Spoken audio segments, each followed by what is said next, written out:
Assalamualaikum warahmatullahi wabarakatuh. Kembali lagi bersama saya Sabita Herinisa Tandiajeng, NPM 353. Nah, pada kesempatan kali ini saya akan menjelaskan tentang manajemen manufaktur dan teman-temannya ya. Langsung aja daripada lama-lama, kita langsung ke videonya. Oke, di sini ada soal studi kasus yaitu 3 bulan yang lalu. PT Bulan Sabit yang bergerak di bidang industri makanan minuman atau food and beverage telah melakukan ekspansi bisnisnya ke 3 pulau besar di Indonesia, yaitu Sumatera, Kalimantan, dan Sulawesi. Masing-masing cabang dipimpin oleh seorang general manager.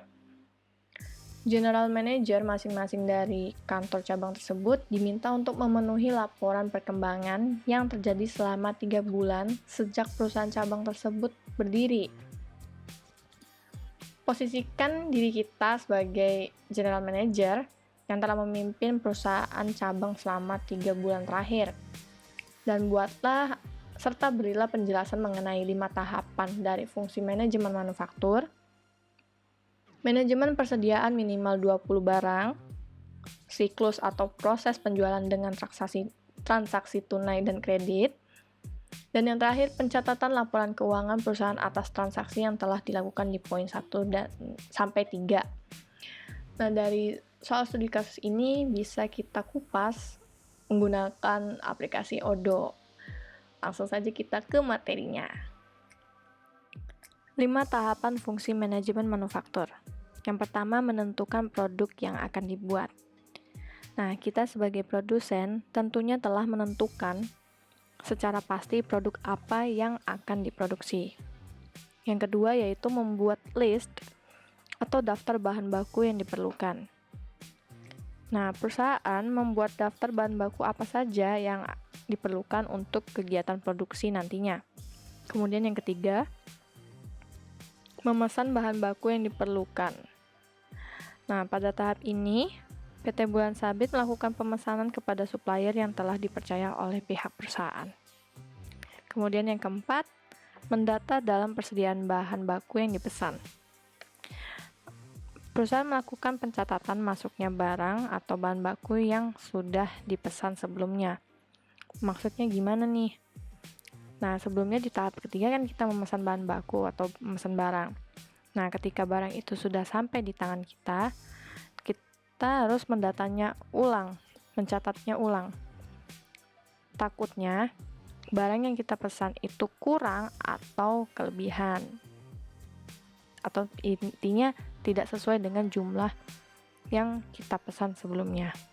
Kemudian yang terakhir, pemantauan stok. Pada tahap ini, staf perusahaan melakukan pemantauan terhadap ketersediaan bahan baku yang telah dibeli sebelumnya. Nah, ini maksudnya di mana persediaan sebelumnya itu kan pasti ada nih di gudangnya atau di tempat penyimpanannya itu. Nah, karena ada di tahap sebelumnya kita melakukan pembelian, ya kan, jadi ada barang yang masuk, maka pemantauan stok ini ibaratnya mencatat secara keseluruhan barang atau bahan baku di persediaan atau di tempat penyimpanan. Jadi yang di persediaannya masih ada berapa, kemudian ditambahi dengan yang baru masuk. Jadi seperti itu untuk pemantauan stok. Manajemen persediaan. Berhubung ini audionya versi bahasa Inggris, jadi persediaan itu inventory ya teman-teman. Langsung aja kita klik inventory. Nah, ini penampakan dalamnya.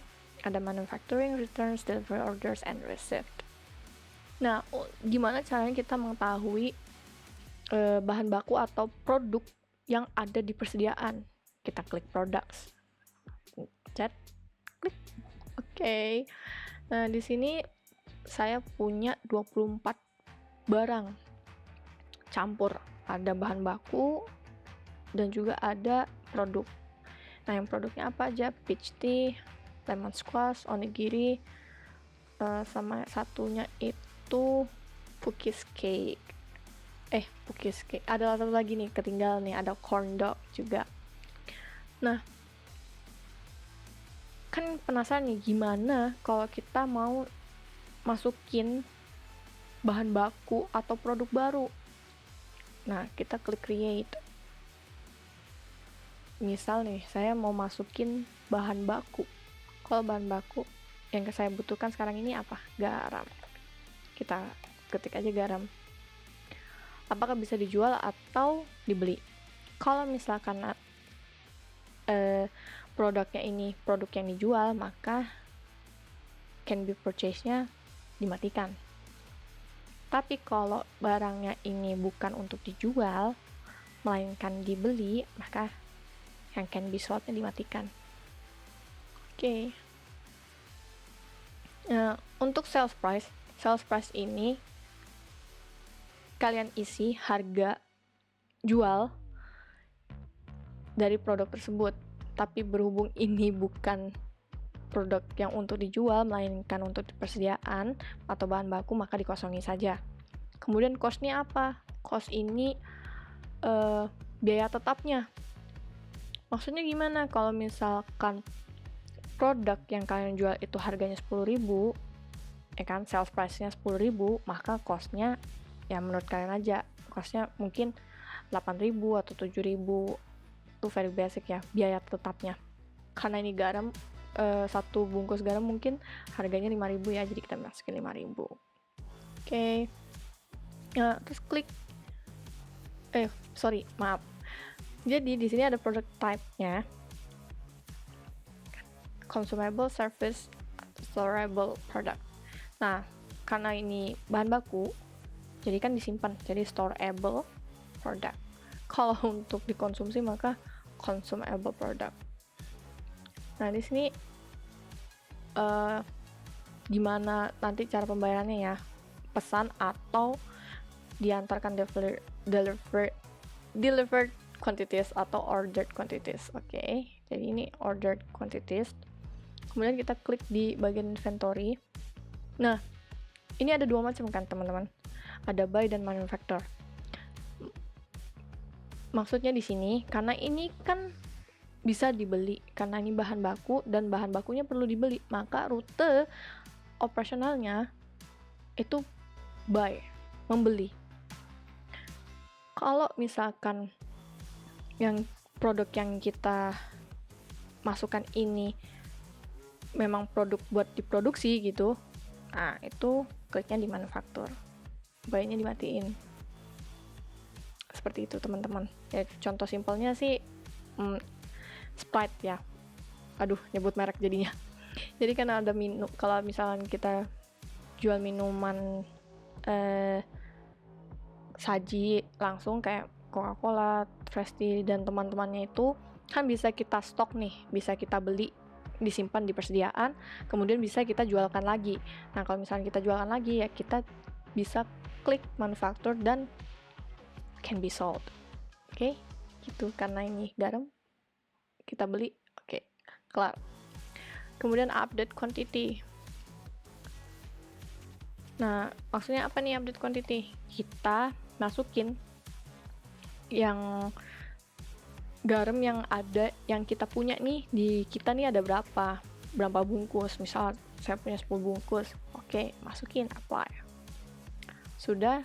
Nah, lihat nih on hand 10, forecasted 10 karena belum digunakan, jadi kita save dulu. Oke, terus masuk di produk nggak? Masuk dong, coba kita lihat. Mana garam? Nih, ini ya teman-teman.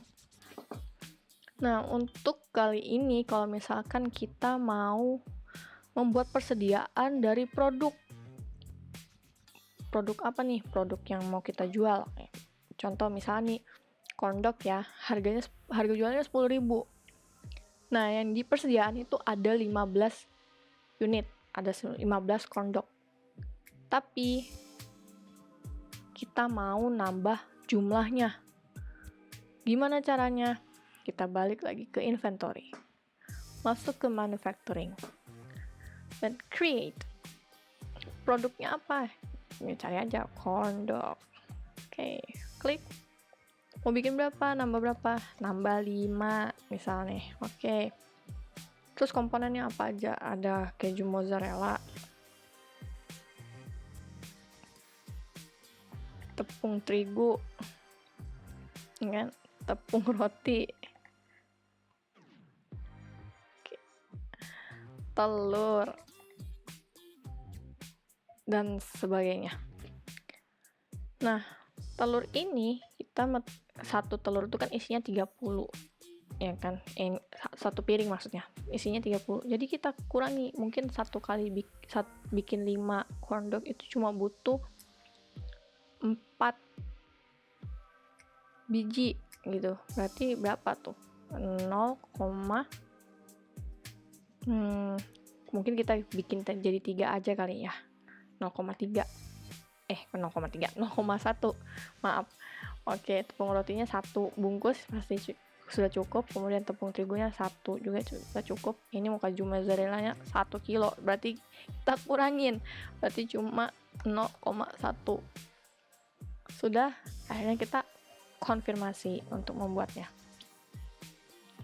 Oke, kuantitinya lupa nih diisi. Oh ya, benar kok. Kan dibuat. Available, component status available, karena bisa dibuat. Nah, langsung aja mark as done. Nah, kalau misalkan kita nggak mark as done, kita kembali ke inventory. Nah, ini masih ada satu proses manufacturing. Tapi, kalau misalkan ini sudah selesai, mark as done, apply, done. Maka di inventory lagi sudah kosong. Mari kita lihat jumlah corn dog yang ada di kita. Tadi kan sebelumnya 15 kan teman-teman, ini sudah jadi 20. Ya kayak gini ya teman-teman, kalau yang manufacturing atau kita membuat produknya. Kemudian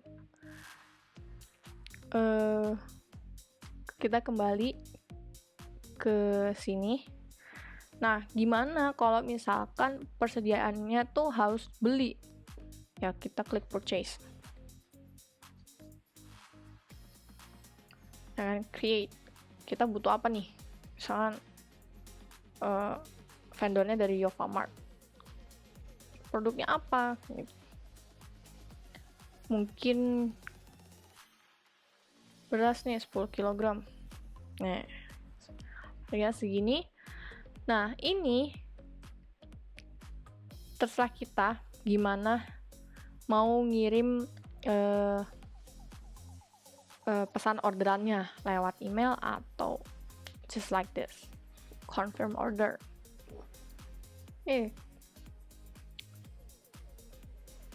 Nah, kan di sini sudah ada nih purchase ordernya ya, listnya. Tadi kita butuhnya 1. Oke, 1. Nah, di products kita cek berasnya. Oh, ini sebelumnya udah terpakai nih, 0,1. Ya kan? Nah, ini kenapa masuknya jadi 1,90? Karena kita tadi sebelumnya memesan. Nah, kita klik. Oke. Nah, kita klik receive products. Kita telah menerima produknya. Klik. Nah, dari sini sudah tervalidasi. Oke. Apply. Oke, all done. Masuk dong di products. Masuk dong pastinya. Nah, jadi deh. On hand 1,90. Begitu ya teman-teman untuk persediaan yang jika membeli. Oke, kita lanjut ke materi yang berikutnya. Oke, sekarang kita masuk ke penjualan. Nah, di penjualan tuh kita klik nih sales. Nah, sebelumnya kan kita mempunyai produk yang sudah kita buat, ya kan? Nah, kita mau jualnya kemana ini, kan customersnya siapa. Nah, ini ada janji jiwa, tapi kita bikin lagi yang lain. Mungkin Indomaret, ya kan? Bisa jadi. Oke. Kita klik save. Oh ya, tadi ada ini ya. Ada alamatnya ya. Ada nomor telepon, mobile, email, website, dan teksnya. Segala macam itu tergantung masing-masing dari kita aja ya, apa kita mau masukin atau enggak. Tapi biasanya kalau misalnya perusahaan pasti kan dimasukin nih alamatnya. Terus juga ini company ya. Kalau company berarti perusahaan. Kalau individual mungkin ya kayak toko-toko kecil kayak gitu. Misalnya Indomaret cabang Balikpapan atau Indomaret cabang Surabaya. Perusahaannya apa? Ya banyak hal, banyak macam-macam. Ya perusahaan induknya Indomaret apa? Ya itu sih. Oke, saya milih yang individual. Kita klik save. Oke, done. Nah, kemudian kita balik ke sales. Nah, apa sih yang pengen kita jual tuh? Oke, berarti kita create dulu. Customer-nya siapa? Indomaret. Masukin produk yang akan kita jual ke Indomaret. Apa itu? Onigiri, maybe peach tea, ya kan? 2. Kuantitinya berapa? Kita ganti nih. Misalkan saya mau menjual onigirinya sebanyak 10 buah. Kemudian peach tea-nya sebanyak 5. Harganya segini. Oke, sudah all done. Kemudian kita konfirmasi. Nah, dari sini kita dapat, bisa dilihat ya teman-teman, ini produknya. Masuk totalnya, berarti total penjualannya berapa nih totalnya? Dapat 150.000 dari penjualan kita ke Indomaret. Nah, dari sini kita harus create invoice. Kita buat regular biasa aja. Oke, create and view. Jadi deh, ini draft invoice-nya. Atau kita mungkin bisa edit lagi, ulang. Nah, ini kita kembali lagi ya teman-teman. Nah, di sini ini ada due date-nya. Kalau misalnya dia bayarnya secara tunai, maka ya tanggal itu juga, hari ini juga. Misalnya dia pesannya hari ini, kemudian barangnya sampai di mereka besok, maka klik aja nih besoknya. Oke. Langsung kita konfirmasi. Nah, register payment. Ini apa nih register payment? Nah, kita klik. Nah, amount-nya, jumlahnya. Nah, ini kita boleh pilih entah bank atau cash. Kalau cash berarti tunai kan? Create payment. Klik. Nah, in payment karena cash. Langsung di tempat. Seperti itu teman-teman. Jadi kita save dulu invoice-nya. Jadi deh. Nah, kemudian kalau kita pengen buat secara kredit, kita customer nih, janji jiwa, produknya apa? Lemon squash, jumlahnya masukin nih 10.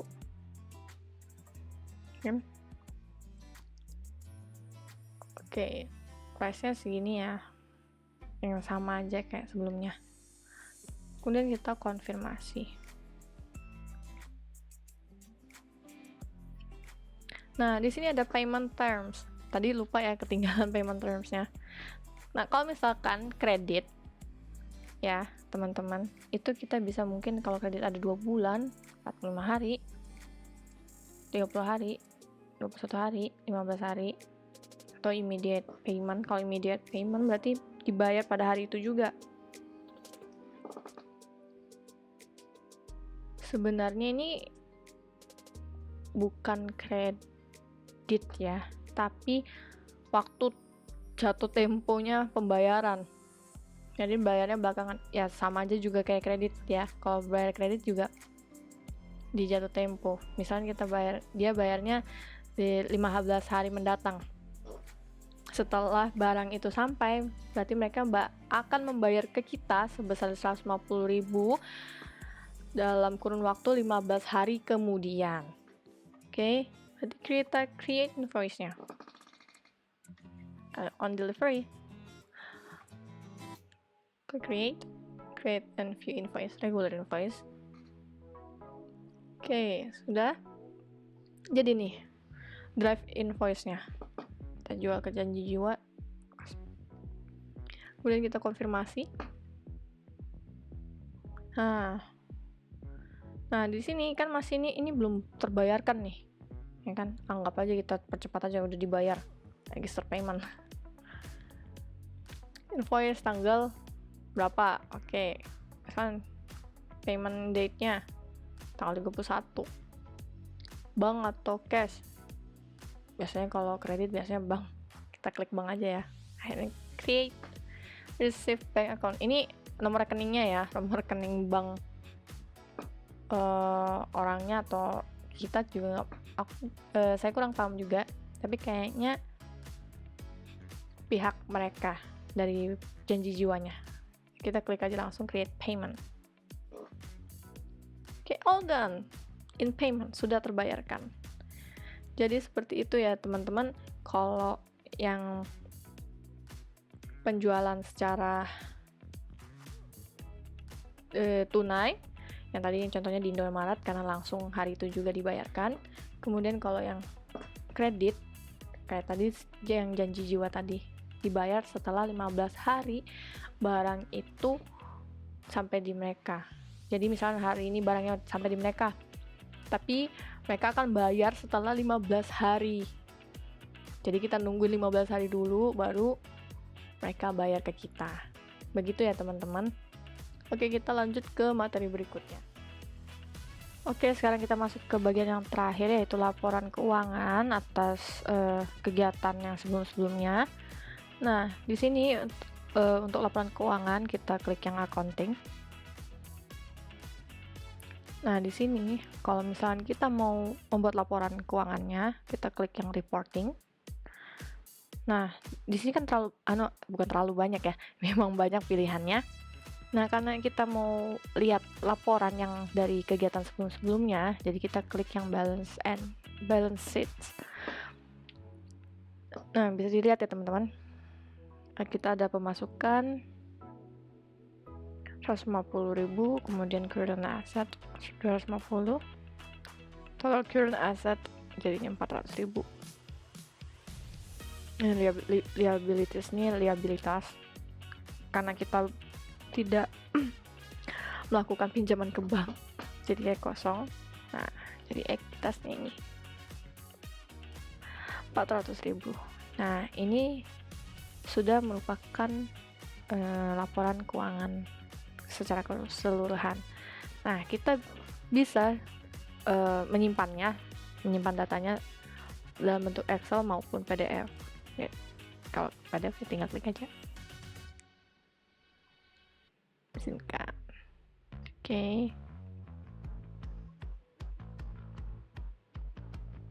Oke, bisa dilihat ya teman-teman. Ini ya balance-nya untuk PDF. Laporan keuangannya. Oke, itu dia tadi bentuk laporan keuangan dari ketiga kegiatan sebelumnya. Dan sekian dari materi yang saya sampaikan kali ini. Ya, sekian itu tadi penjelasannya mengenai manajemen manufaktur di aplikasi Odoo dengan kawan-kawannya ya. Semoga materi yang tadi yang saya sampaikan itu bermanfaat bagi para penonton sekalian dan bermanfaat juga bagi saya. Kurang lebihnya mohon maaf apabila ada kesalahan. Wassalamualaikum warahmatullahi wabarakatuh. See you next time. Bye.